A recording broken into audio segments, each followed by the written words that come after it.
Namaskar. Welcome to the episode on conservation of ecology. Conservation involves preservation, management and proper use of biodiversity and other natural resources. This may yield the greatest sustainable benefit for the present and future generations. In this episode, let us try to understand to the very essential features of conservation of ecology. The main objective of learning has been presented under 5 broad categories.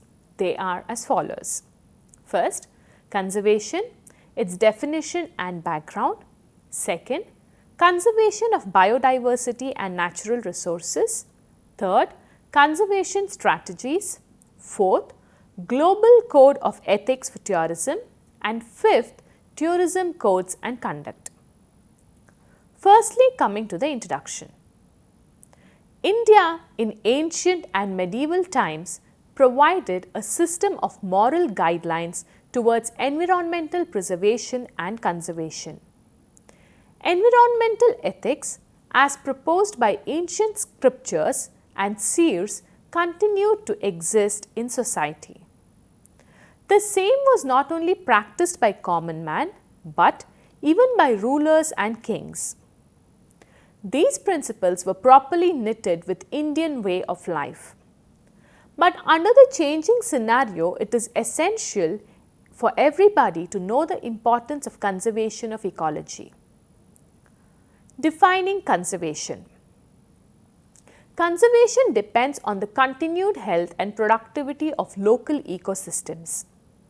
Thus, conservation embraces preservation, maintenance, sustainable utilization, restoration and enhancement of the natural environment. Let us understand conservation problems are generally problems of exploitation. It involves and careful planning, implementation and monitoring. As such, are also important the sustainable tourism strategies. Ecologically sound conservation practices conflict with the livelihoods of stakeholders. Ecology and conservation occupy advanced positions in the hierarchy of needs. The results of conservation practices are generally delayed, taking long periods of time to become apparent. The symptoms of environmental problems are subtle. Hence, the local communities and the government machinery would be reluctant to deal with an invisible problem. Currently, conservation initiatives in general and with particular reference to tourism do not regulate exploitation. Rather, unregulated development proceeds to the point of ecological collapse. Sadly, it is only in the aftermath of ecological collapse that conservation strategies are initiated. Conservation initiatives created in the aftermath of collapse are compromised by the fact that they are generated by the very institutional frameworks with development mentality, which promoted over-exploitation in the first place and which are therefore saturated with the edicts of development. Market failure encourages individuals, industries and governments to increase pollution and degrade natural resources.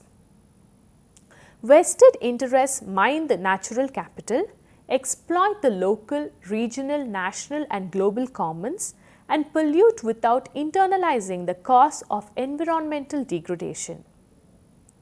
Conservation ecology issues can be discussed under 2 broad headings: conservation of biodiversity, conservation of natural resources.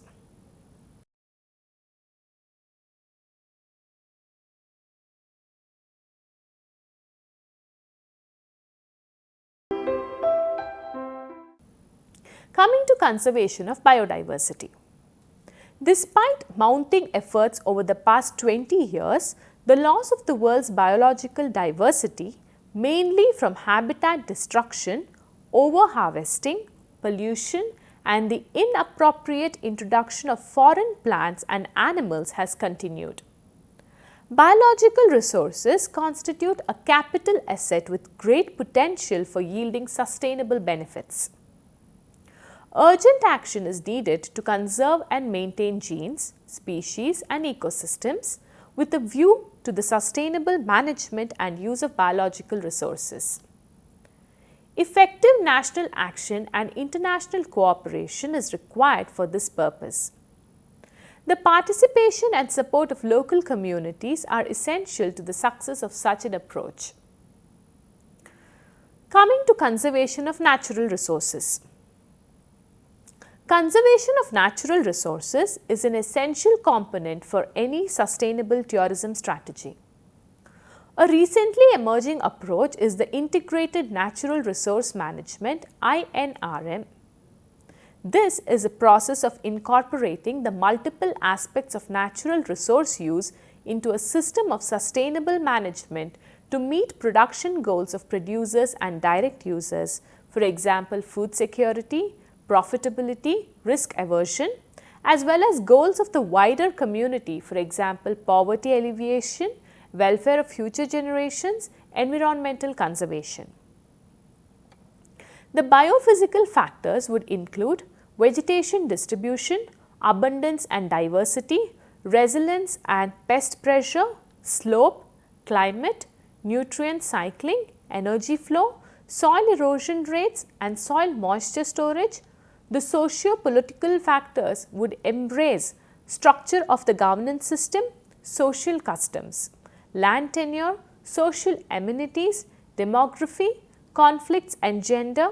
The economic factors would include prices and availability of inputs, availability and cost of labor, producer prices, degree of market integration, off-farm income, availability or accessibility of credit and technologies, surplus or deficit over previous years.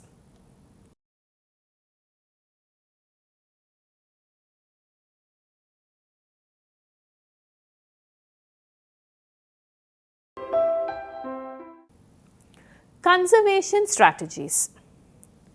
Conservation strategies enhance tourism experiences, promote the rehabilitation and restoration of damaged ecosystems and the recovery of endangered species.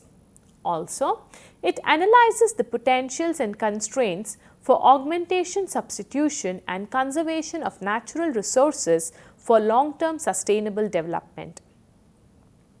Improve awareness, training and interpretation or demonstration programs on best practice case studies and field visits by horizontal transfer of appropriate technologies for conservation. Actively involve the local communities and other stakeholders in evolving local, regional and national strategies for conservation of biological diversity and the sustainable use of biological resources for achieving livelihood or food or energy security with an analysis of relevant cost and benefits. Evolve community-based or run micro-enterprises using the local natural resources such as ecotourism so that they can generate benefits like economic, social or environmental for a community of stakeholders both in the short run and with a high probability in the long run. Integrate conservation and development, that is policies, legislation, implementation, participation, etc. based on gender balanced approach. Integrate the local strategies for the conservation of biological diversity and the sustainable use of biological resources into national development policies, strategies and action plans.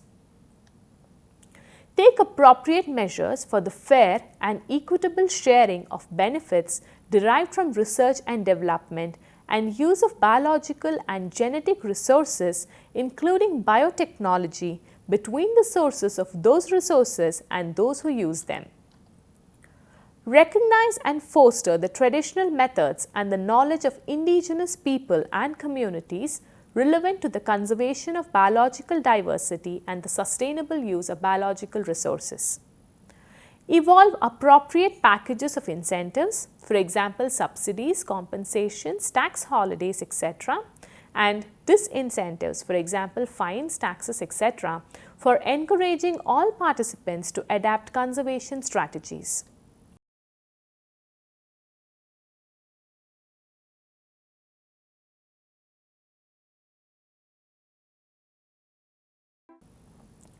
Now, next coming to Global Code of Ethics for Tourism. A Global Code of Ethics for Tourism was evolved by the Commission on Sustainable Development (CSD) in New York in April 1999. The following are the 10 principles. Contribution to mutual understanding.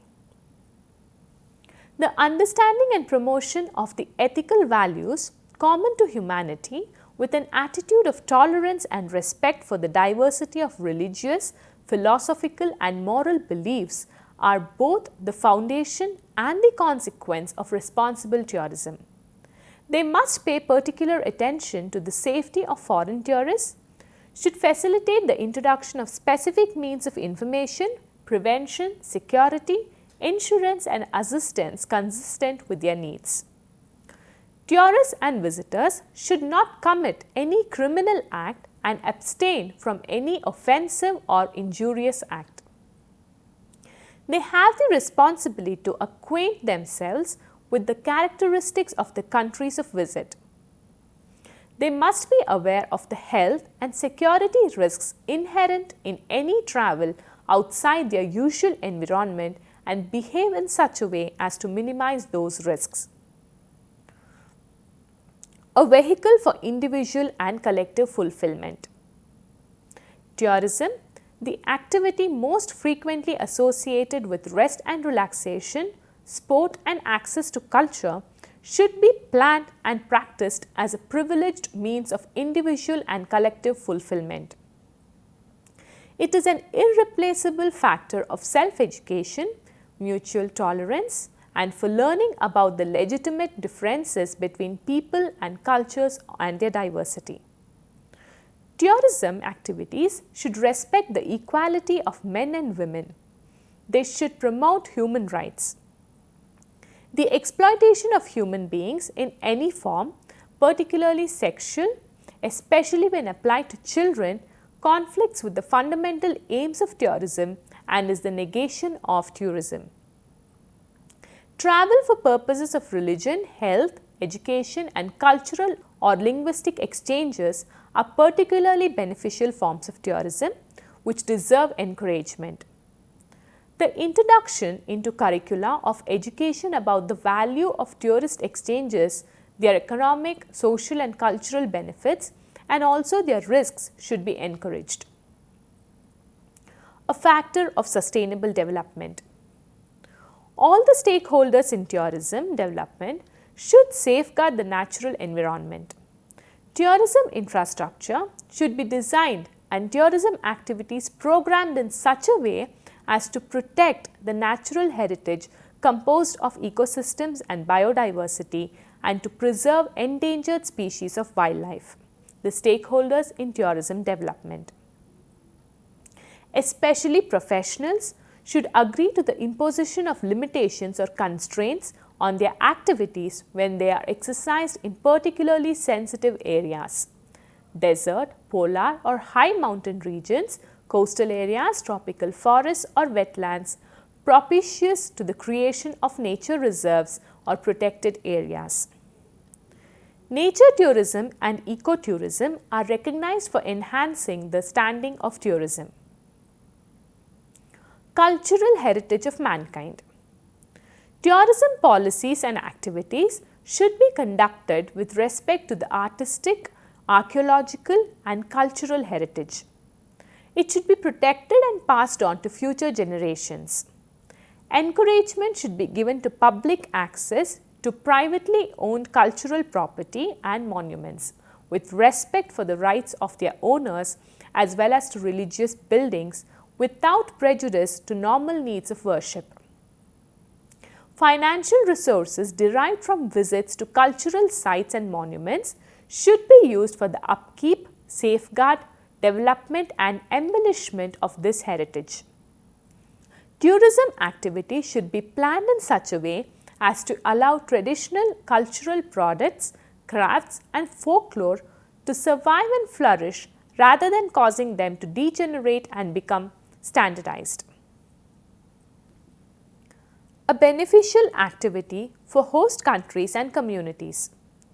Local populations should be associated with tourism activities and share equitably in the economic, social and cultural benefits they generate. Tourism professionals, particularly investors, should carry out studies of the impact of their development projects on the environment and natural surroundings. They should also deliver information on their future programs. Obligations of stakeholders in tourism development. Tourism professionals must provide tourists with objective and honest information on their places of destination, should contribute to the cultural and spiritual fulfillment of tourists and allow them during their travels to practice their religions. Governments have the right to inform their nationals of the difficult circumstances or even the dangers they may encounter during their travels abroad.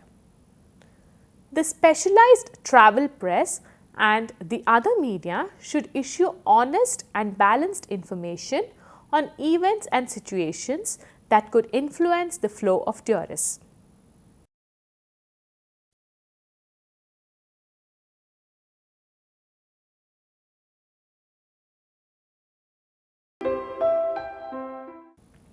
Tourism codes, rights to tourism. The prospect of direct and personal access to the discovery and enjoyment of the planet's resources constitutes a right equally open to all of the world's inhabitants. The universal right to tourism must be regarded as the corollary of the right to rest and leisure, including reasonable limitation of working hours and periodic holidays with pay. Social tourism, and in particular associative tourism, which facilitates widespread access to leisure, travel and holidays, should be developed with the support of the public authorities. Family, youth, student and senior tourism and tourism for people with disabilities should be encouraged and facilitated. Liberty of tourist movements. Tourists and visitors should benefit from the liberty to move within their countries and from one state to another. Tourists and visitors should have access to all available forms of communication, internal or external. They should also benefit from prompt and easy access to local administrative, legal and health services. They should be free to contact the consular representatives of their countries of origin in compliance with the diplomatic conventions in force. Tourists and visitors should benefit from the same rights as the citizens of the country visited concerning the confidentiality of the personal data and information concerning them. Administrative procedures relating to border crossings such as visas or health and customs formalities should be adapted so far as possible. Agreements between groups of countries to harmonize and simplify these procedures should be encouraged. Specific taxes and levies penalizing the tourism industry should be gradually corrected. Travelers should have access to allowances of convertible currencies needed for their travels. Rights of the workers and entrepreneurs in the tourism industry. The fundamental rights of salaried and self-employed workers in the tourism industry and related activities should be guaranteed under the supervision of the national and local administrations. They should have the right and duty to acquire appropriate initial and continuous training, be given adequate social protection, and job insecurity should be limited. A specific status should be offered to seasonal workers of this section. Any natural or legal person having the necessary abilities and skills should be entitled to develop a professional activity in the field of tourism under existing national laws. Entrepreneurs and investors should be entitled to free access to the tourism sector with a minimum of legal or administrative restrictions. Exchanges of experience offered to executives and workers contributes to foster the development of the world tourism industry, such that these movements should be facilitated in compliance with the applicable national laws and international conventions. As an irreplaceable factor of solidarity in dynamic growth of international exchanges, multinational enterprises of the tourism industry should not exploit the dominant positions or their induced imports, a reduction of their contribution to the economics in which they are established.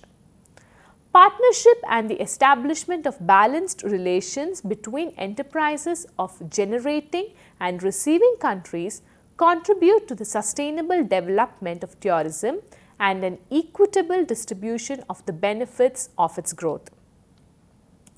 Next, coming to implementation of the Global Code. The public and private stakeholders in tourism development should cooperate in the implementation of these principles and monitor their effective application. The stakeholders in tourism development should recognize the role of international institutions and non-governmental organizations with competence in the field of tourism promotion and development. The protection of human rights, the environment or health with due respect for the general principles of international law. The same stakeholders should demonstrate their intention to refer any disputes concerning the application or interpretation of the Global Code of Ethics for Tourism for conciliation to an impartial third body known as the World Committee on Tourism Ethics. Calls upon the entire stakeholders in tourism development at national, regional and local levels to model their conduct on the principles embodied in this Global Code of Ethics for Tourism and to implement them in good faith. Let me now conclude that as of now, we have already entered into the realm of disaster. By our thoughtless acts, the globe is turning into a large garbage heap. We have ruthlessly robbed nature and desertified Earth. But the worst crime we continue to commit is to deprive the planet of its deep, fresh cover of dense forest. It was truly a global issue. Now it is time to rise and act. Conservation of ecology is the need of the hour. It is a desiderata for the present survival and future sustenance. If it is not now, never it will be then. Thank you.